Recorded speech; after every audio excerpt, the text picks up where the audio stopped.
ఇక నేను చూసుకుంటానులే. ఏమైందిరా నీకు? ఎందుకు ఆవేశపడుతున్నావు? ఎవర్రా మీ నాన్న? స్టేషన్కి రా. ఏమైంది ఆయనకి? అన్నా మీరు వెళ్ళండి, నేను చూసుకుంటాను. ఏయ్, ఏ ఏరియారా? వివోసి స్ట్రీట్ సార్. పూల మార్కెటా? అవును సార్. పేరు? అంజలి సార్. ఓ నువ్వేనా అంజలి అంటే?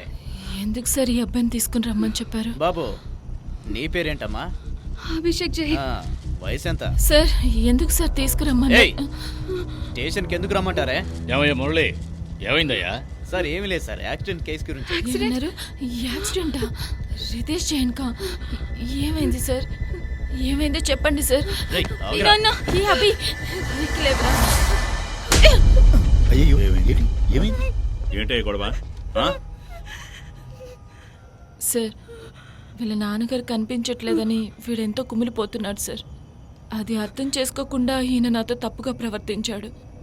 అందుకే నేను కోపంతో సార్ ఈ అబ్బాయిని రూరల్ పోలీస్ స్టేషన్ తీసుకెళ్ళండి. సార్ ఏం లేదు మురళి. నేను ఉన్నాను కదా. సార్. ఏం భయపడకమ్మా, నువ్వు నేను అవన్నీ చూసుకుంటాను. లోపలికి తీసుకురా. అక్కడికి వెళితేనే ఈ అబ్బాయి సేఫ్ గా ఉంటాడు. నన్ను అర్థం సార్ చేసుకో.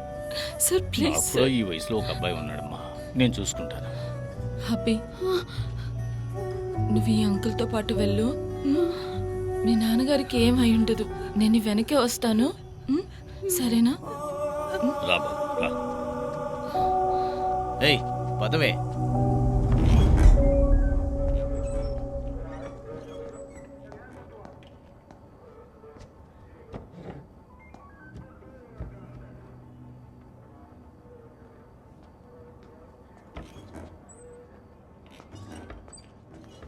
సార్ రెస్ట్ తీసుకుంటున్నారా? తర్వాత వస్తాం సార్. పర్వాలేదు చెప్పండి. సార్ మన కోర్టులో హాజరుపరిచిన ఎక్విస్ట్కి 15 రోజులు రిమాండ్ విధించారు సార్. అలాగే చైన్ స్నాచింగ్ కేసుకి ఎఫ్ఐఆర్ ఫైల్ చేశాం సార్. ఆ డీటెయిల్స్ అన్నీ కూడా ఇందులో ఉన్నాయి. ఆ యాక్సిడెంట్ కేసు విక్టిమ్ కొడుకుని జగదాంబ సెంటర్ నుంచి తీసుకొచ్చారు సార్. పిలవమంటారా? రమ్మని చెప్పండి. రాజేంద్ర, సార్. ఫారెన్సిక్ రిపోర్ట్ ఒకసారి తీసుకురా. అలాగే సార్.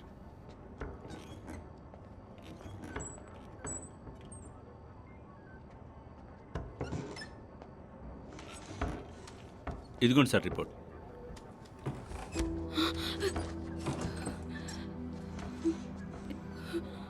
సార్ వీళ్ళింట్లో పెద్దవాళ్ళు ఎవరు లేరా? తండ్రి కొడుకులు ఇద్దరే ఉంటారు.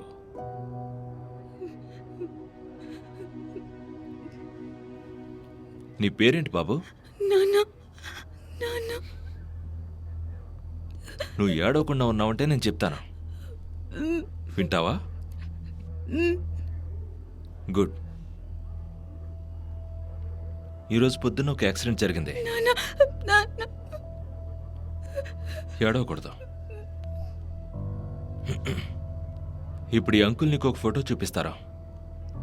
అది చూసి మీ నాన్న కథ చెప్పు.